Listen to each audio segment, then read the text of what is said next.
Are you using social data only for reporting?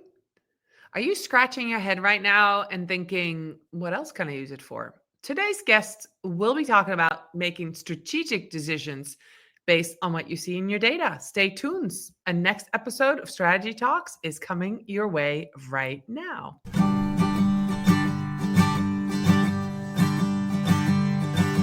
Let's strategize together. Let's hear it from an expert. Join the conversation, it's informative and free. You and me, let's talk some strategy.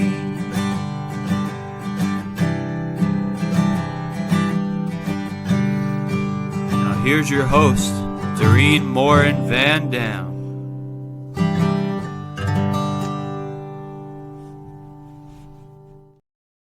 Hey, everybody. Welcome to another episode of Strategy Talks. I'm so excited that you're here. If you're here live with us, put questions right there in the comments and we'll see if we can get to them at the end. And if not, myself or my guests will answer them after the show. I want to especially welcome those who are here on the replay. Again, if you have questions, put hashtag replay in there so we know that you're watching it later. And of course, as always, a very, very happy welcome to all of those who listen to Strategy Talks as a podcast. I can't believe we're nearing the end of 2025 and we're talking about data, which is, of course, always very timely because in order to look ahead, you have to look at your data. So without much further ado, I'm going to introduce you to my guest today. Her name is Steph. Steph and I have been connected since, 2013, 14. Oh, so long. A long time, maybe even earlier.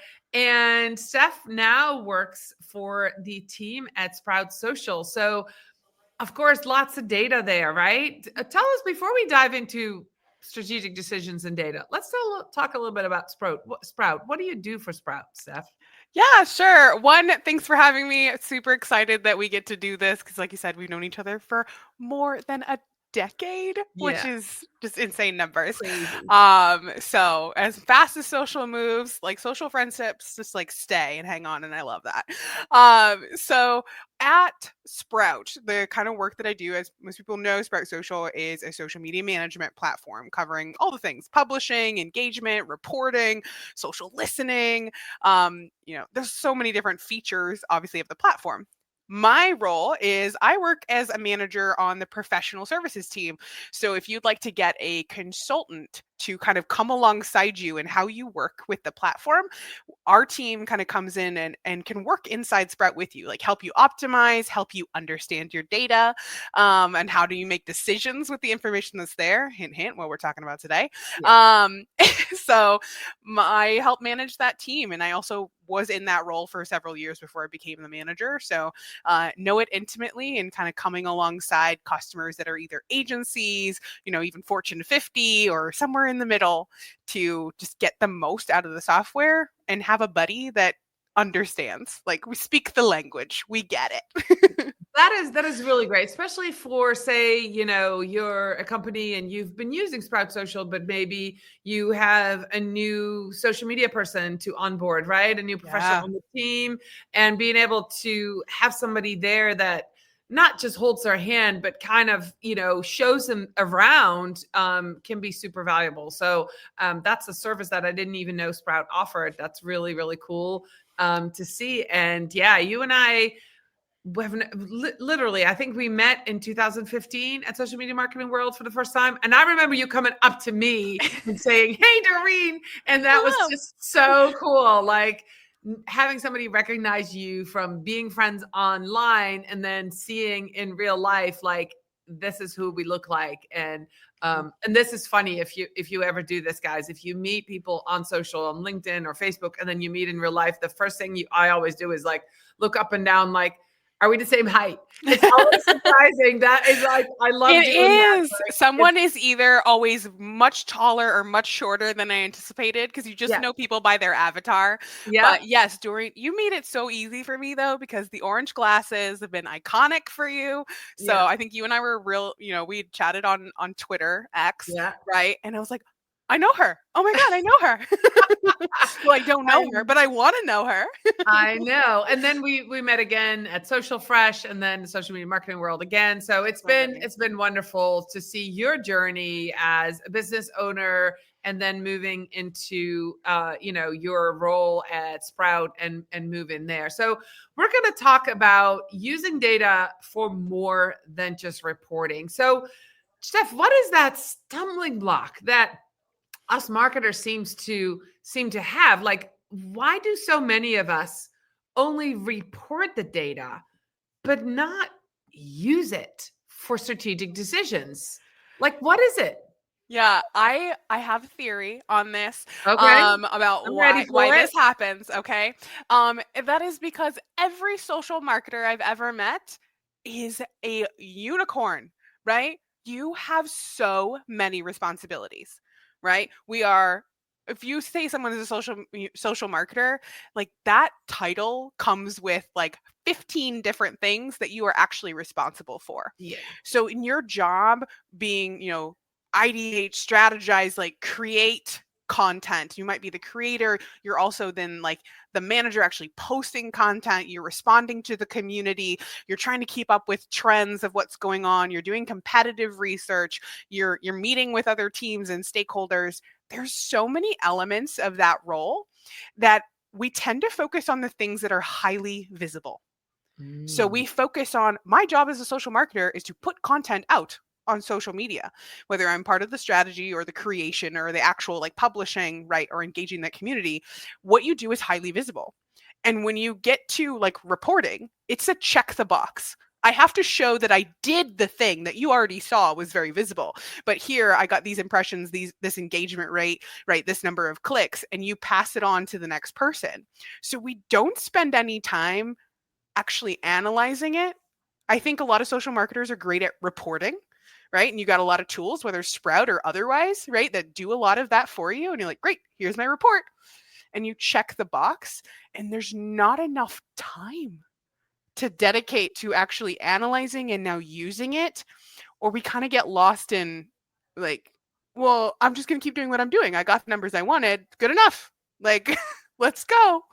All right. So I think you're onto something. I do agree that, especially when I was only a social media manager, right? When I started out as social media manager, when you and I knew each other in the beginning, and I think was how a lot of social media managers started, is before you know strategy, you just go by what the business owner says. I basically went in as a part of their team and I would take over posting. And so the business owner often dictated what I was posting. They would feed me content and say, post this event, post this. And so I wasn't necessarily responsible for the strategy, not until I started educating myself and figuring out and working with business owners with bigger businesses and business owners who did care about data, that they would come to me and say, well, what should we post? And that's when the strategic mind started going. I took a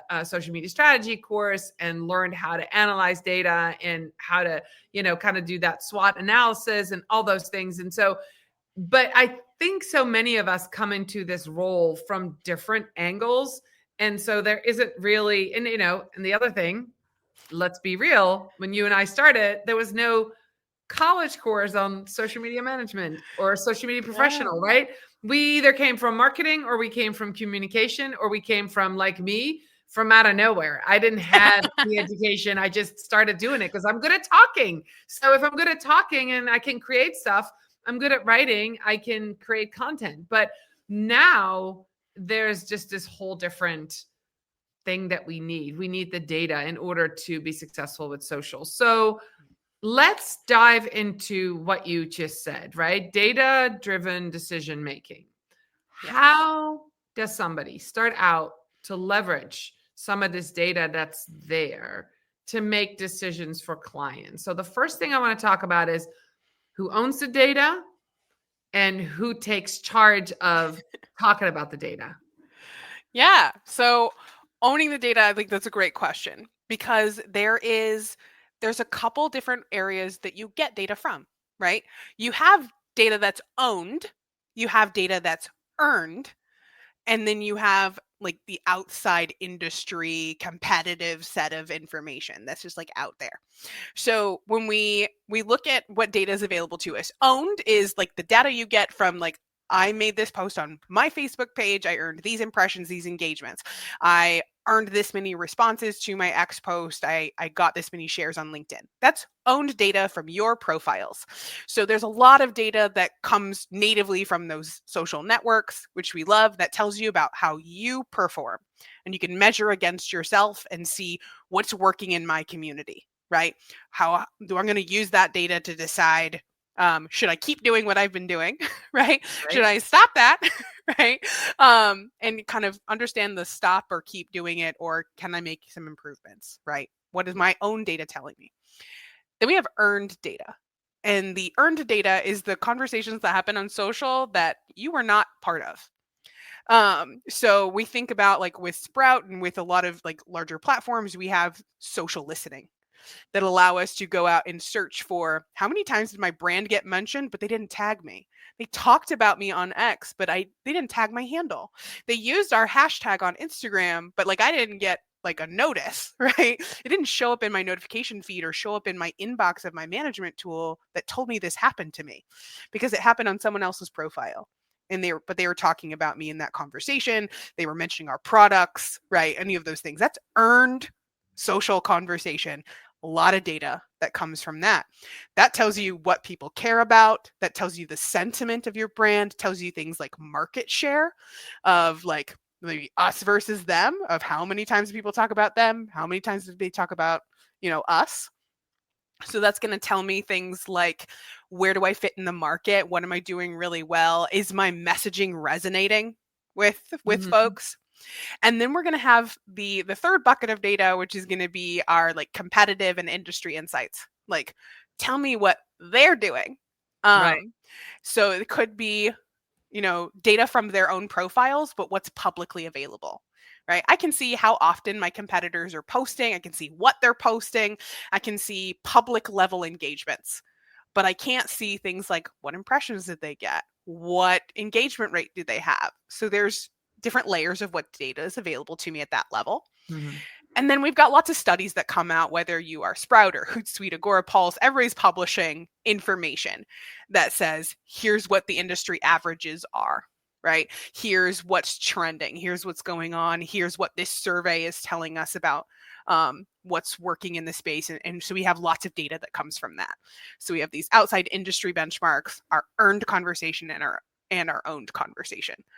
Lots of data. Some of it's yours and you have direct access to it. Some of it you have to find yourself, right? And some of it just gets sent to you, right? Because we're on the right email distribution list to know what's going on in the world.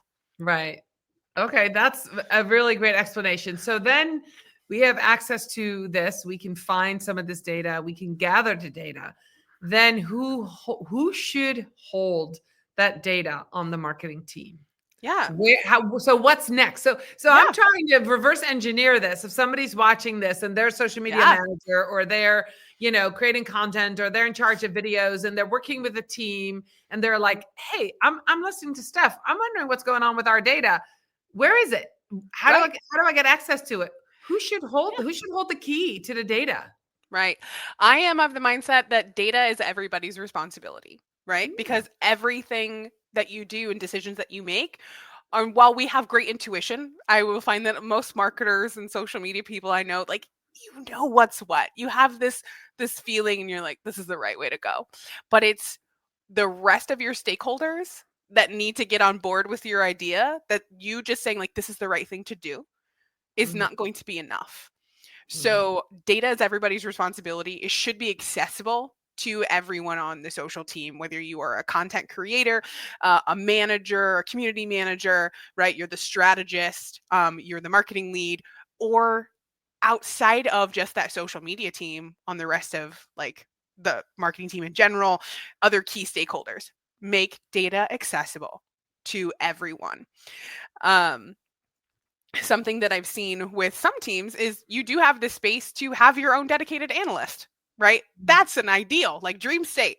We've got somebody whose whole job is data. The reality of that, right, is not it's not the case for a lot of folks, especially small business owners, right? Small, agencies that are working with customers. It's unlikely that you have the space to dedicate to an analyst because you're so focused on outputs of those highly visible things, of content that's going out and assets, deliverables that are being created.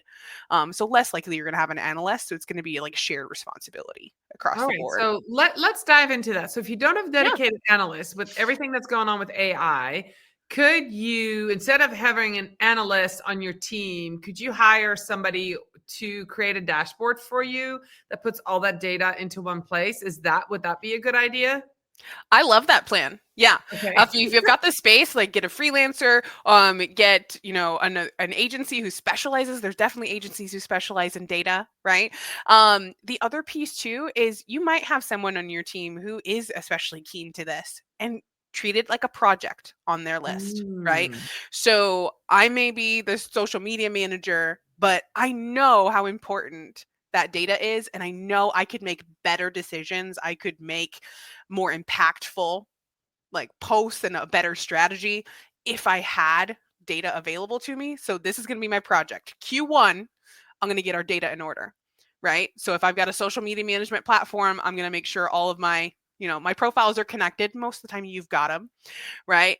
But then I'm going to look at what reports are available. I'm going to look at creating some automation for, hey, I'm going to make sure that this report is delivered to me on a weekly cadence, or this report's delivered to me monthly.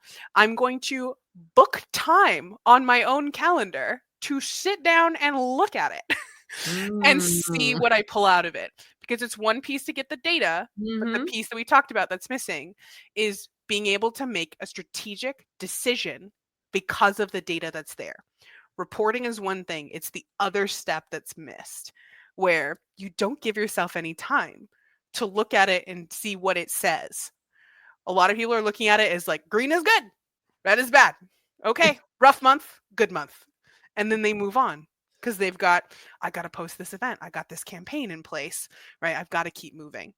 All right. So that makes a lot of sense. So my next question to you, I have a lot of questions. My next question pops into my head is that a job that one person should do? I know gathering it is great. If everybody has access to it is great. Should there be a strategic team meeting? Should there be a strategic or a team that discusses what they see, what they find, and make strategic decisions together as a team?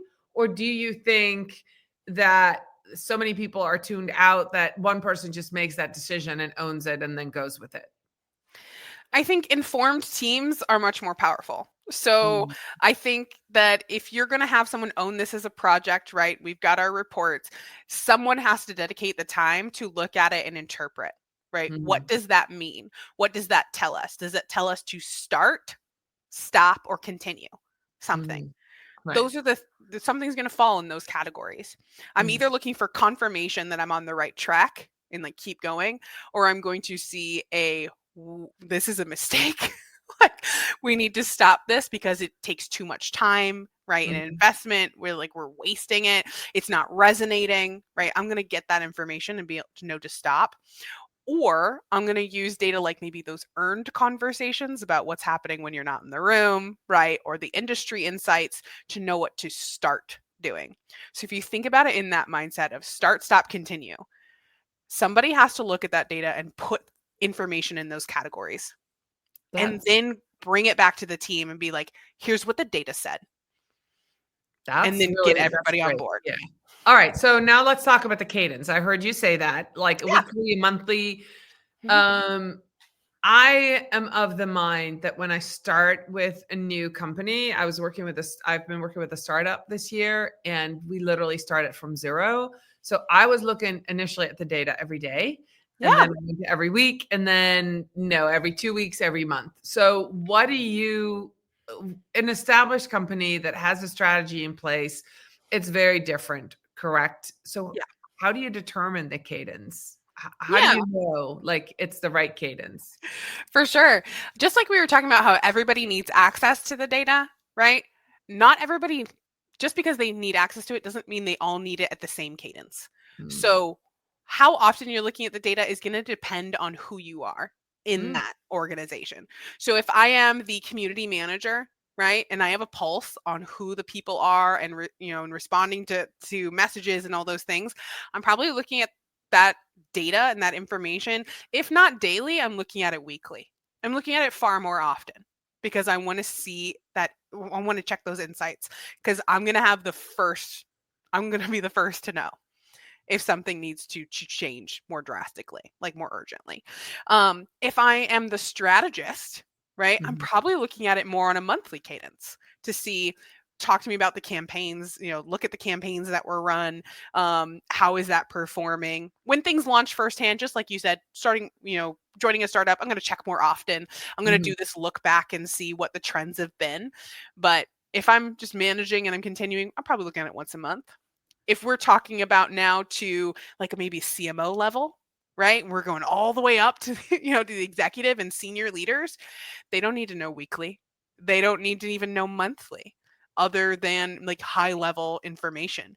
But analysis of, hey, we're proposing that we change, right, a strategy, or we need to change the budget, how it's been. Those are the things they care about.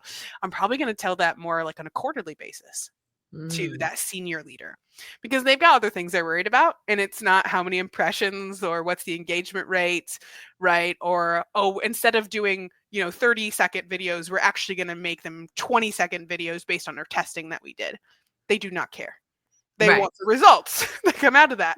But the Yeah. social media manager and content creator want those, right? Yeah. So they're looking at that data far more often than someone senior. All right. So we talked about using data for strategic decisions. How about for crisis management?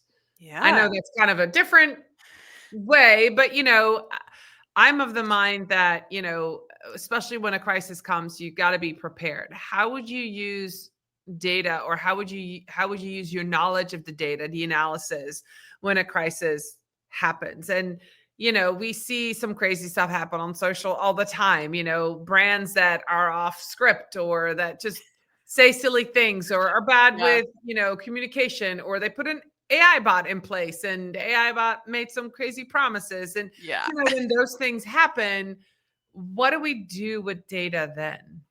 Yeah.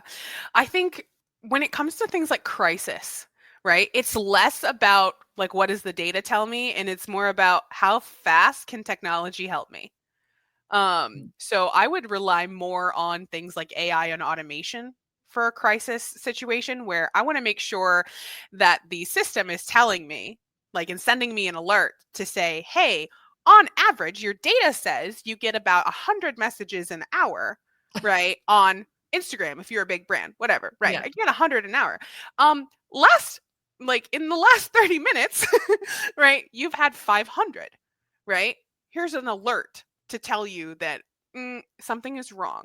So let the system, like an AI, help start analyzing some of that data so you can make a decision, right? I'm going to bring you back to focus on this. If you weren't monitoring it that closely, let a system send you this spike alert. So let the system use the Mm. data to make a decision so you can stay informed. When it does come to like reporting out on crisis situations, like using things like net sentiment, right, or sentiment analysis, period, to know, hey, here's where we normally are. This is what people typically feel about our brand. Nobody's ever 100%, right? So we're typically in this maybe 70% range, but being able to say, hey, there was this crisis, right? This is how, the world reacted. And yes, it sucked.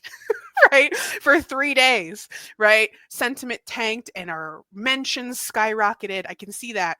But then I can look at that data, a week after and see, did it level out? Did we go back? Did we bounce back? Or did it have an actually detrimental effect on our brand to Mm. show what was the impact? So that's the stuff that the CMO, right, the customer, right, that you're working with, they want to know that more readily. So it's going to be a more of an ad hoc, like more timely report as things happen, but you Mhm. have to tell them what it means. Like you can tell them we got 7,000 messages and sentiment is like 2%, right? But it's the after that and the analysis and comparison to say it sucked right now. This was rough for us right now. But did it matter? Mm. Did That's this have was this detrimental to our brand in some way?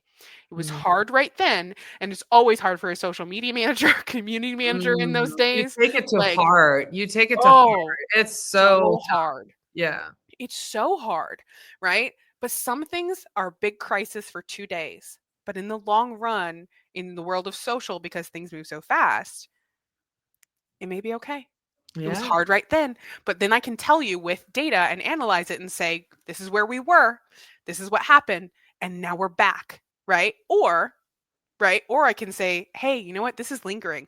Comments aren't still coming in, but we've seen a drop here. We have some work that needs to happen. And now the social team comes with data that then goes to, legal or comms or, someone else who's responsible for like brand reputation. Because social is going to report on what happened. It's Right. not your job to fix it, but Right. No, you can no, tell them no, what's I up. hear you. I hear you. I hear you. Well, we have a couple minutes left, but I wanted to dive in before we leave in how we can use some of this social data for targeting or talking the right way to the right people. I heard you say social listening earlier. I think that is something that I'm not going to say all social media managers, but there's a group of new social media managers who, again, are not thinking as strategic as the more senior ones. They're just putting out content and they're hoping it will land. How can we use some of the data that we have to make sure that when we create content, that each time we do this, the content is going to land better and better and better each time? What are some of the things, I guess my question is, what do we need to look at? What are the indicators that we're talking to the right audience? Yeah, absolutely. I love social listening for this use case. One we talked about earlier, social media managers, we tend to have like a gut instinct, right? We see, right, what's going on. We see the trends. You might be, it's on my For You page on TikTok. This is going to be great, right? But we miss that we are in our own little echo chamber in our algorithm that's been built brick by brick just for us. And you miss out on the conversations that are happening outside of your own social sphere. So social listening, I can come in and search for specific topics, hashtags, right, trending, whatever's going on, and test it against the world of social. So I'm going to put this into my social listening tool and I'm going to say, like, talk to me about whatever it is and have it kick back out. What's the sentiment of this conversation? Who is a part of this conversation? What big accounts, what big influencers are a part of this? Do I want my brand aligned to the people who are already part of this conversation? What other topics, like themes of conversation, are coming up when people talk about, I was just at a hockey game last night. People talk about hockey, right? What teams, right, are part of that conversation? If people talk about hockey, what players are part of that conversation? If they talk about this, what events are they talking about? They're talking about Stanley Cup, Winter Classic, right? All a specific game, or are they talking historical? So there's so much context that can be learned from social listening to tell you where to guide your own thought process and conversation. So you're not just relying on your own instincts of this is going to be good. Right. This feels good. Right. Well, and that comes back to something that I feel very strongly about that is really hard to get through to the stakeholders in the C-suite, is that you're not your own ideal customer most of the time. No. Every once in a while, you get, an owner who is their own ideal customer, has started a business because of something that happened in their life and they have this product or service. But most of the time, you are not your own ideal customer. So that's a very tough sell sometimes to say, this is why we're doing this. But then if you have data to back it up, that helps you move forward. So Stephanie, we're at the end of my gosh 30 minutes. This was such a wonderful conversation. This is very different conversations than I've had. I've had conversations about data before, but I love the social data for strategic decisions. It is definitely where I live and where I live with my clients and the conversations that I'm having. But I love that we dove even deeper and I learned a thing or two. So hey, I love that. Thank you so much. Where can people connect with you if they want to know more, follow you, know more about what you do, and potentially, check out Sprout Social? Where could they connect with you? What platform? Yeah, absolutely. Best place to connect with me is definitely on LinkedIn. That's my primary. So just search out for Steph Hermanson on LinkedIn. Happy to connect there. Always publishing, insights from Sprout. And then of course, let me know if you want to check it out, right? There's always looking for more companies to come over and check out the cool things that we have going on under the hood over here. But would love to chat with anybody about data anytime. It's my love language. So, all right. Well, thank you so much for being on Strategy Talks with me today.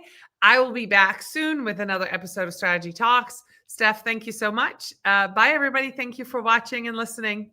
Bye. hey, thank you.